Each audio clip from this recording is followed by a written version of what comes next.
லிவ்யா Sri gold bankers அடகு நகையை விற்க மர அடகு வைக்க லிவ்யா ஸ்ரீ கோல்டு பேங்கர்ஸ். அங்குசம் நேயர்களுக்கு வணக்கம். நியோமேக்ஸ் விவகாரத்துல கடந்த நவம்பர் 10ஆம் தேதி நீதிமன்றத்துல நடைபெற்ற அந்த காரசாரமான விவாதத்தினுடைய தொடர்ச்சியாக ஒத்திவைக்கப்பட்ட அந்த வழக்கு விவகாரம் நவம்பர் 13ஆம் தேதி தொடர்ந்து நடைபெற்றது.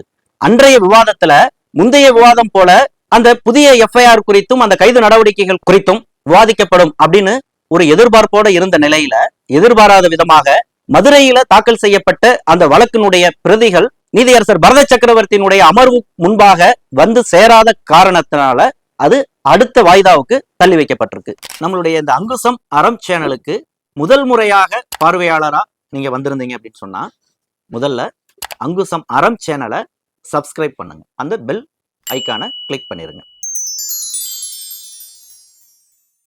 அந்த புதிதாக பதிவு செய்யப்பட்ட 1/2025 அப்படிங்கிற அந்த எஃப்ஐஆரை குவாஸ் செய்ய சொல்லி, அதாவது அந்த முதல் தகவல் அறிக்கையை முற்றிலும் ரத்து செய்யணும் அப்படிங்கிற ஒரு கோரிக்கையோட நியோமேக்ஸ் தரப்புல ஒரு வழக்கு தாக்கல் செய்யப்பட்டிருக்கு. அந்த வழக்கு மதுரையில தாக்கல் செய்யப்பட்டிருக்கு. அது நீதியரசர் பரத சக்கரவர்த்தி முன்பாக பட்டியலிடப்படணும் அப்படிங்கிற ஒரு கோரிக்கை சென்ற விவாதத்திலேயே எழுந்தது. அது லிஸ்ட்ல எல்லாம் அப்டேட் ஆகியும் அந்த ஃபைல்ஸ் டிரான்ஸ்பர் ஆகிறதுல ஏற்பட்ட காலதாமதம் காரணமாக இந்த முடிவு எடுத்திருக்கிறாங்க. குறிப்பா அந்த வழக்கினுடைய அந்த பண்டல்ஸ் இல்லாம நான் விசாரணையை தொடங்க முடியாது அப்படின்னு சொல்லி நீதியரசர் சொல்ல, அதே கருத்தை அரசு தரப்பு வழக்கறிஞரும் முன்வைக்க வேறு வழி இல்லாம அது அடுத்த வாய்தாவுக்கு ஒத்தி வைக்கப்பட்டிருக்கு. இரண்டாவது விவகாரம், இதே முதல் தகவல் அறிக்கையில சொல்லப்பட்ட அந்த புகார்தாரர்களான சங்கீதா மற்றும் திருமுருகன் ஆகியோர்கள் ஆசிரியர்களாக இருந்து கொண்டு நியோமேக்ஸினுடைய ஏஜென்ட்டாக செயல்பட்டார்கள் அப்படிங்கிற அந்த ஒரு குற்றச்சாட்டு எழுந்த நிலையில அது தொடர்பா பள்ளிக்கல்வித்துறைக்கு நோட்டீஸ் அனுப்பணும் அப்படின்னு சொல்லி ஒரு உத்தரவை பிறப்பிச்சிருந்தாரு. அதன் அடிப்படையில பள்ளிக்கல்வித்துறை சார்பில் வழங்கப்பட்ட தகவல்ல அந்த சம்பந்தப்பட்ட ஆசிரியர்கள் இருவருக்கும் நோட்டீஸ் கொடுக்கப்பட்டிருக்கு. அவர்கள் துறை ரீதியான விசாரணைக்கு உட்படுத்தப்பட்டிருக்கிறார்கள் அப்படிங்கிற ஒரு தகவலை தெரிவிச்சிருக்கிறாங்க.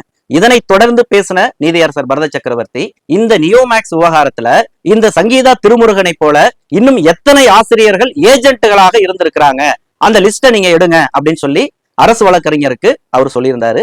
அரசு வழக்கறிஞர்களும் நாங்க அந்த லிஸ்ட்டை எடுத்துட்டு இருக்கிறோம் அப்படிங்கிற ஒரு தகவலையும் அரசு தரப்புல சொல்லி இருக்கிறாங்க.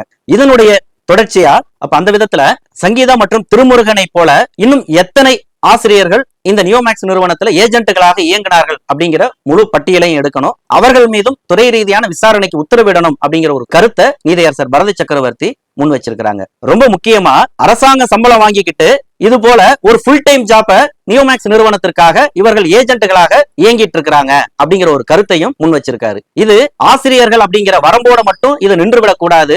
மொத்தத்துல அரசு ஊழியர்களாக இருக்கக்கூடிய யார் ஒருவர் இந்த நியோமேக்ஸ்ல ஏஜென்ட்டுகளாக இயங்கினார்களோ அவர்களை பற்றிய தகவல்களையும் எடுங்க அப்படிங்கிற ஒரு கருத்தையும் நீதியரசர் பரத சக்கரவர்த்தி முன் வச்சிருக்கிறாரு. ரொம்ப முக்கியமா நிறுவன தரப்புல இருந்து இதற்கு மறுப்பு தெரிவித்த வழக்கறிஞர் அவங்க வேலை நேரம் போக மாலை நேரத்துல ஓய்வு நேரத்துலதான் இது போன்ற அவங்க இந்த ஆக்டிவிட்டிஸ்ல ஈடுபட்டாங்க அப்படின்னு சொல்லிட்டு இதற்கு ஒரு மறுப்பை தெரிவிக்க முன் வந்தாரு. ஆனா நீதியரசர் அந்த இடத்துல இல்ல இதை நாங்க ஒரு நல்ல நோக்கத்திலிருந்து இந்த ஒரு கோரிக்கையை நாங்க முன்வைக்கிறோம். அடுத்து நீங்க சொல்ற மாதிரி பார்ட் டைம் ஆலாம் செஞ்சா இந்த மாதிரிலாம் இவ்வளவு காசெல்லாம் திரட்ட முடியாது. 300 கோடி ரூபாய்க்கு திருமுருகன் அந்த நியோமேக்ஸ்ல முதலீட்டை ஈர்த்து இருக்கிறாரு.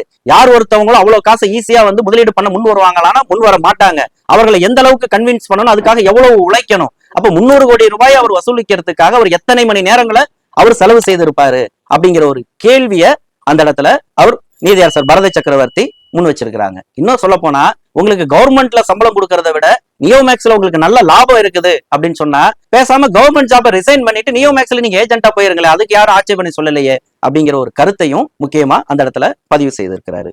ஆக இந்த வழக்கினுடைய இன்றைய விசாரணையில இந்த விவகாரம், அதாவது வெறுமனே ஆசிரியர்கள் அப்படிங்கிறது கிடையாது, ஆசிரியர்களை தாண்டி அரசு ஊழியர்களாக இருந்து கொண்டு யாரெல்லாம் நியோமேக்ஸ்ல ஒரு ஏஜென்ட்டாக ஆள் பிடிக்கிற வேலையை பணத்தை வாங்கி கொடுக்கிற வேலையை செய்தார்களோ அவர்களுக்கு எல்லாமே ஒரு சிக்கலை ஏற்படுத்தி இருக்கு அப்படிங்கறத தான் நம்ம சொல்ல முடியும். இந்த இடத்துல இந்த நியோமேக்ஸ் நிறுவனத்துல முதலீடு போட்ட ஆசிரியர்களை பற்றி கேள்வி இல்லை, யாரெல்லாம் ஏஜென்ட்டுகளாக இருந்தாங்களோ அவர்கள் தான் இந்த இடத்துல நீதியரசர் இலக்கு வைத்திருக்கிறாரு. அடுத்தது மூன்றாவது விவகாரமா வாகனங்களுடைய ஏலம்.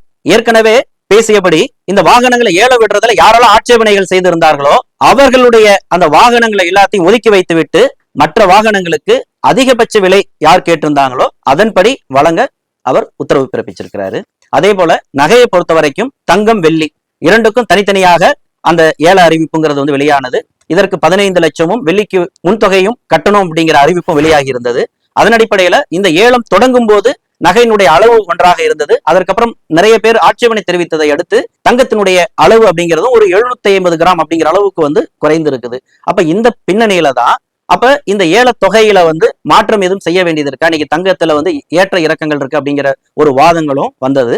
அந்த இடத்துல குறுக்கிட்ட நீதியரசர் பரத சக்கரவர்த்தி இந்த ஏல அறிவிப்பு என்ன தேதியில வெளியிடப்பட்டதோ அன்ன தேதியில அந்த தங்கத்தினுடைய விலை என்னவோ அதுல யார் அதிகம் கேட்டிருந்தாங்களோ அவர்களுக்குத்தான் இந்த தங்க நகையை நம்ம ஒதுக்கணும். மாறா தங்கத்தினுடைய விலை 10 நாளைக்கு ஏறும் திரும்ப இறங்கும். அப்போ ஒவ்வொரு முறையும் ஏற இறங்குறதுக்கு ஏற்ப நம்ம ஒரு முறையும் நம்ம ஏலத்தை மாத்தி அமைச்சிட்டு இருக்க முடியாது அப்படிங்கிற ஒரு வாதத்தோட அதற்கு முடிவு கட்டி இருக்கிறாரு. இந்த இடத்துல தேனி மாவட்ட நியோமேக்ஸ் முதலீட்டாளர்கள் சங்கத்தினுடைய சார்பாக பேசிய வழக்கறிஞர் ரஜினி ஒரு கருத்தை முன் வச்சாங்க. அதாவது இந்த தங்கம் வெள்ளி கார் இந்த ஏல விவகாரத்துல இந்த வழக்குல பாதிக்கப்பட்டவர்னு சொல்லக்கூடிய ராமமூர்த்தி அப்படிங்கிற ஒரு தங்கத்தையும் ஏலம் எடுத்திருக்கிறாரு, வெள்ளியையும் ஏலம் எடுத்திருக்கிறாரு. கோடி ரூபாய்க்கு மேல காசை கட்டி இந்த ஏலத்துல அவர் பங்கேற்றிருக்காரு. அவர் ஒரு காரையும் ஏலம் எடுத்திருக்கிறாரு. அவர் இந்த நியோமேக்ஸ் நிறுவனத்தினுடைய ஏஜென்ட்டாக அவர் இருக்கிறாரு. அதனால அவருக்கு இந்த ஏல நகைகளை வழங்கக்கூடாது, அவரை இந்த ஏல நடவடிக்கையிலிருந்து நீக்கணும் அப்படிங்கிற ஒரு கோரிக்கையை அவங்க முன் வச்சாங்க. அதற்கு பதிலளித்த நீதியரசர் பரத சக்கரவர்த்தி, சரி அவரை நாங்க விட்டுட்டோம் அப்படின்னா அந்த நகையை நீங்க ஏலம் எடுத்துக்கிறீங்களா அப்படிங்கிற ஒரு கேள்வியை திரும்ப எழுப்பினாரு. அந்த இடத்துல ஒரு விஷயத்த நீதியரசர் தெளிவுபடுத்தினது அப்படிங்கிறது என்ன அப்படின்னு சொன்னா, இருக்கிறதுல அவர் தான் ஹையஸ்டா ஏலம் எடுத்திருக்கிறாரு.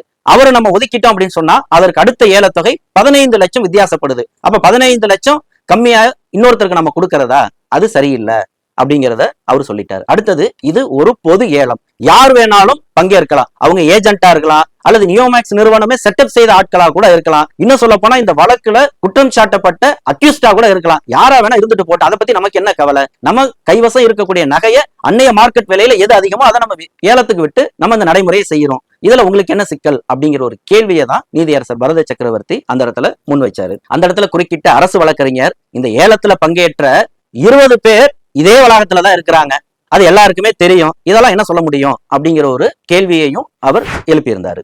அந்த இடத்துல பாதிக்கப்பட்ட முதலீட்டாளர்கள் தரப்புல வாதிட்டு வழக்கறிஞர் லாவண்யா இன்னொரு விஷயத்த கூடுதலா சொன்னாங்க. அதாவது ராமமூர்த்திங்கிறவர் தன்னை விக்டிம் அப்படின்னு இது வரைக்கும் நீதிமன்றத்துல சொல்லிட்டு இருந்தாரு. அப்ப இன்னைக்கு இந்த ஏல நடவடிக்கைகள்ல அவர் பங்கேற்றதிலிருந்து அவர் விக்டிம் இல்ல, இத்தனை கோடியை வச்சிருக்கிறாரு அப்படிங்கிறது ப்ரூவ் ஆயிருக்கு அப்படிங்கிற மாதிரியான அவர்களுடைய வாதத்தை முன் வச்சாங்க. இதற்கும் சேர்த்துதான் முன்னாடி சொன்ன மாதிரி அந்த பதில நீதியரசர் பரத சக்கரவர்த்தி முன் வச்சிருக்கிறாரு. நிறைவா இந்த வாதத்தினுடைய போக்குல நியோமேக்ஸ் நிறுவன தரப்பு வழக்கறிஞர் தாங்கள் செட்டில்மெண்ட்டுக்கு ரொம்ப நியாயமா நடந்துட்டு இருக்கிற மாதிரி ஒரு கருத்தை முன் வைச்சாரு. குறிப்பா PACL அப்படிங்கிற ஒரு நிறுவனத்தை நீங்க பாத்துக்கிட்டீங்கன்னா எவ்வளவோ நடவடிக்கைகள் எடுத்தும் இதுவரைக்கும் அவர்களுக்கு ₹1 கூட யாருக்கும் போய் சேரல. இதுதான் இன்னைக்கு இந்திய அளவுல பேசப்படக்கூடிய அந்த ஒரு மோசடி வழக்கிலேயே இதுதான் நிலைமை, நாங்க இந்த அளவுக்கு முன்னாடி கொண்டு வந்திருக்கிறோம் அப்படிங்கிற மாதிரியான ஒரு வாதத்தை அவர் தரப்புல முன் வச்சாரு. குறிப்பா அரசு தரப்புல இந்த செட்டில்மெண்ட்டுக்கு அவர்கள் தடையாக இருக்கிறாங்க அப்படிங்கிற ஒரு கண்ணோட்டத்திலிருந்து அந்த வாதத்தை முன் வச்சாரு. அந்த இடத்துல குறுக்கிட்ட நீதியரசர் பரத சக்கரவர்த்தி, EOW போலீசாருடைய நடவடிக்கைகள்ல சில விஷயங்கள் தவறா இருந்ததுன்னா அதை நம்ம சுட்டி காட்டலாம், ஆனா எப்படி இருந்தாலும் கடைசியா EOW போலீஸ்ல தானே வந்தாகணும் அப்படிங்கிறத சிரிச்சுக்கிட்டே அவர் சொன்னாரு. EOW போலீசார் அவர்களும் இந்த விவகாரத்துல ஓவர் டைம் தான் அவங்க டியூட்டி பார்த்துட்டு இருக்கிறாங்க அப்படிங்கிற ஒரு கருத்தையும் அவர் பதிவு பண்ணியிருக்கிறாரு. அதாவது இந்த இடத்துல இந்த விஷயம் ரொம்ப கவனிக்கத்தக்கதா இருக்குது.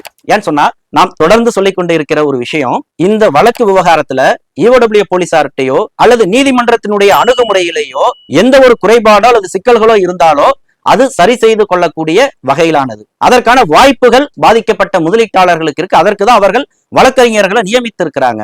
மாறா இந்த இடத்துல EOW போலீசாரையும் நீதிமன்றத்தையும் விரோதியாக இந்த செட்டில்மெண்ட் நடவடிக்கைகளுக்கு அவர்கள் குறுக்கீடாக தடையாக இருக்கிறாங்க, காலத்தை கடத்துறாங்கிற மாதிரியான ஒரு கண்ணோட்டத்தை பலர் பரப்பிட்டு வரக்கூடிய இந்த பின்புலத்துல இந்த கருத்து முக்கியமானதா இருக்கு. அதாவது அந்த 1/2025 அந்த FIR பதிவு செய்யப்பட்ட விதத்துல அந்த அணுகுமுறையில சிக்கல்கள் இருக்கலாம். அது ஒவ்வொரு அதிகாரிகள் அந்த விவகாரத்தை எப்படி கையாளுறாங்க அப்படிங்கிறத பொறுத்து அதெல்லாம் அமையக்கூடியவை. இதே வழக்க ஒரு சாதாரண L&O போலீஸாக இருந்திருந்தாங்கன்னா அதை ஈஸியா டேக்கிள் பண்ணிருப்பாங்க, நீதிமன்றத்தை சமாளிச்சிருப்பாங்க. ஆனா இந்த விவகாரம்ங்கிறது நீதியரசர் பரத சக்கரவர்த்தி முன்பாக நடைபெற்று வரக்கூடிய ஒரு வழக்காகவும் இருக்குது. EOW போலீஸ் செட்டப் அப்படிங்கிறதுமே முற்றிலும் வேறுபட்டதாக இருக்கு. அந்த விதத்துல அவர்கள் நீதிமன்றம் எழுப்பி இருக்கக்கூடிய சில கேள்விகளுக்கு பதிலளிக்க வேண்டிய இடத்தில் இருக்கிறாங்க. அவ்வளவுதானே தவிர ஈஓடபிள்யூ போலீசார் முற்றிலும் இந்த செட்டில்மெண்ட் நடவடிக்கைக்கு எதிராக இருக்கிறாங்க, தடையாக இருக்கிறாங்கிற மாதிரியான அந்த குற்றச்சாட்டுகளுக்கு ஒரு பதிலளிக்கக்கூடிய விதத்துலதான் நீதியரசனுடைய இந்த பதில் அமைந்திருந்தது அப்படிங்கிறத தான் நாம பாக்குறோம். நிறைவா இந்த வழக்கினுடைய விசாரணை 20/11/2025 அன்று ஒத்திவைக்கப்பட்டிருக்கு. அன்றைய தேதியில அந்த புதிய எஃப்ஐஆர் குறித்த அந்த காரசார விவாதத்தினுடைய தொடர்ச்சியை அன்று நாம் எதிர்பார்க்கலாம். தொடர்ந்து பேசலாம். நன்றி. நம்மளுடைய இந்த அங்குசம் அறம் சேனலுக்கு முதல் முறையாக பார்வையாளரா நீங்க வந்திருந்தீங்க அப்படின்னு சொன்னா முதல்ல அங்குசம் அறம் சேனலை சப்ஸ்கிரைப் பண்ணுங்க.